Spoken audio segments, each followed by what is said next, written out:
Sejam muito bem-vindos, meus caros, e neste momento eu acho que podemos olhar para a Suécia como aquilo que pode vir a ser o nosso futuro se não agirmos de imediato. A Suécia, no mês de janeiro, primeiro mês de 2025, teve 32 atentados.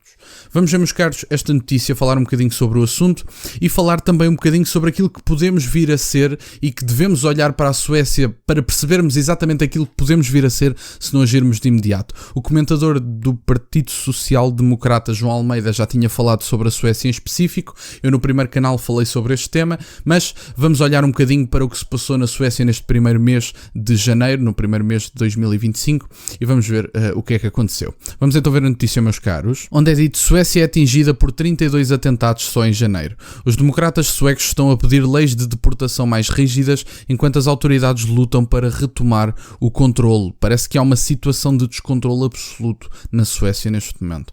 32 atentados ocorreram na Suécia, e principalmente em Estocolmo, desde o início do ano.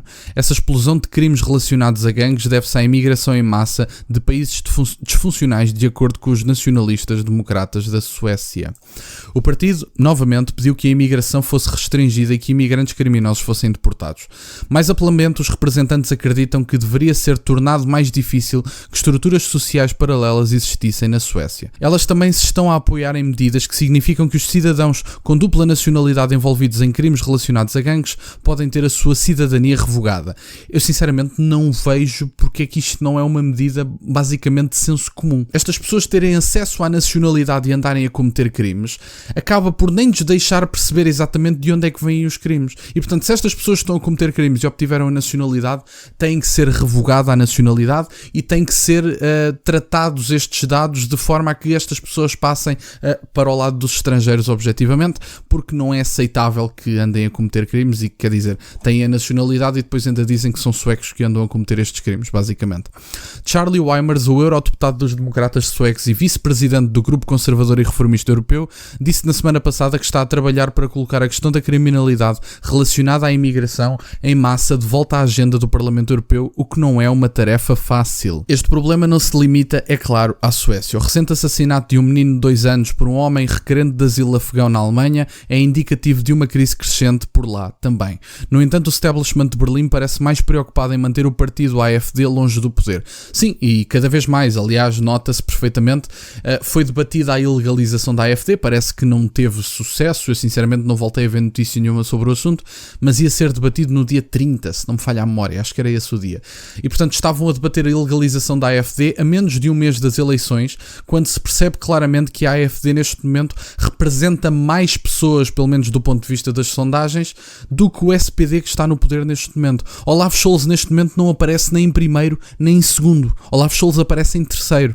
E portanto, do ponto de vista daquilo que é a vontade do povo alemão, nós vemos a AfD a quebrar a barreira dos 20% e neste momento já andava com 23% ou 24% nas sondagens. E portanto, a distância que há entre a CDU e a AfD já não é tão grande como foi em tempos. E diga-se de passagem, independentemente do vencedor, eu acredito que será a CDU, que é o partido de centro-direita, que neste momento também já é de extrema-direita, aos olhos mediáticos na Alemanha, porque alinhou com propostas de imigração mais rígidas da AfD, e portanto, apesar de eu considerar que a CDU vai vencer, eu não considero que seja uma vitória de maioria absoluta e, aliás, considero que a AfD provavelmente vai disputar o primeiro lugar. Sinceramente, eu acho que o SPD já não tem qualquer hipótese sequer de ganhar o segundo lugar, quanto mais o primeiro, e, portanto, eu acho que o establishment político na Alemanha estar preocupado com afastar a AfD do poder mais do que com atentados no próprio país, eu sinceramente não sei quem é que vocês estão a representar. Não consigo perceber, sinceramente. Na Suécia, a União Europeia está, pelo menos por enquanto, mais preocupada com soluções de curto prazo.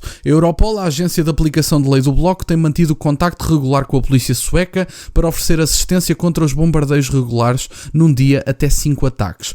O chefe da Polícia Nacional confirmou ao jornal que temos uma cooperação diária com a Europol e eles irão intensificar ainda mais esta luta quando tivermos uma situação mais tensa. Os democratas suecos disseram numa declaração, no entanto, que há muito que as polícias podem fazer dentro dos limites da legislação atual.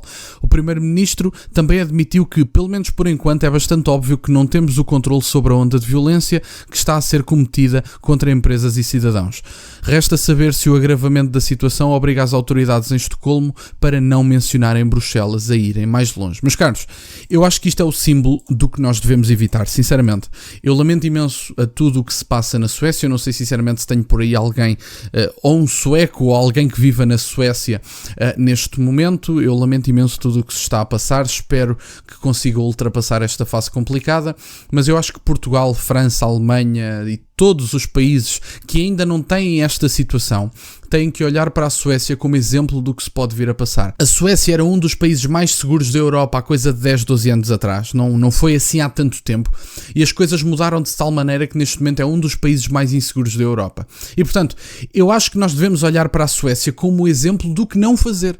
Agora, do ponto de vista da resolução da situação, eu espero que a Suécia e o poder político na Suécia consigam atuar, expulsar estas pessoas, revogar nacionalidades, colocar leis mais restritas de entrada no país e deportar imensas pessoas. Sinceramente, há imensas pessoas que têm que sair, que cometem crimes, que estão apoiadas em estados sociais, que estão a impedir o normal funcionamento da sociedade, que impedem a manutenção da identidade nacional. Estas pessoas têm que sair. Não fazem falta nenhuma, sinceramente. E, portanto, que não se finja que isto não é uma coisa que nos pode vir a acontecer e não se olhe para a Suécia como se fosse um caso especial com especificidades da própria Suécia. Isto é o que nos pode vir a acontecer a nós. Neste momento não estamos tão mal como a Suécia. Eventualmente em Portugal não estamos tão mal como pelo menos os arredores de França. Não estamos tão mal como se passa na Alemanha neste momento. Mas podemos vir a estar. E aliás, mantendo estas políticas de imigração, o mais provável é que estejamos assim daqui a 2, 3, 4 anos. A imigração está a crescer massivamente em Portugal. Não pode continuar. E não só não pode continuar, como há imensas pessoas que vão ter que sair. Tanto pela identidade nacional, como pela questão económica, como por cometerem crimes, como por estarem apoiados em estados sociais, etc. E, portanto, a lei da nacionalidade tem que ser alterada, a revogação da nacionalidade tem que acontecer no momento em que sabemos que estas pessoas cometeram um crime e não podemos continuar a agir como se isto não nos pudesse acontecer a nós. Eu espero sinceramente que não tenhamos que estar à espera que nos aconteça a nós para agir em conformidade. Espero que consigamos, mais do que aprender com os nossos erros, aprender também com os erros dos outros. Obrigado, meus caros, por estarem desse lado. Peço-vos só que gostem deste vídeo, subscrevam o canal. Vamos a caminho dos 6.000 subscritores. Muito obrigado, meus caros. Tem as minhas redes sociais e o MBA na descrição, por acaso de quererem fazer alguma doação. E nunca se esqueçam, meus caros, questionem tudo. Até à próxima.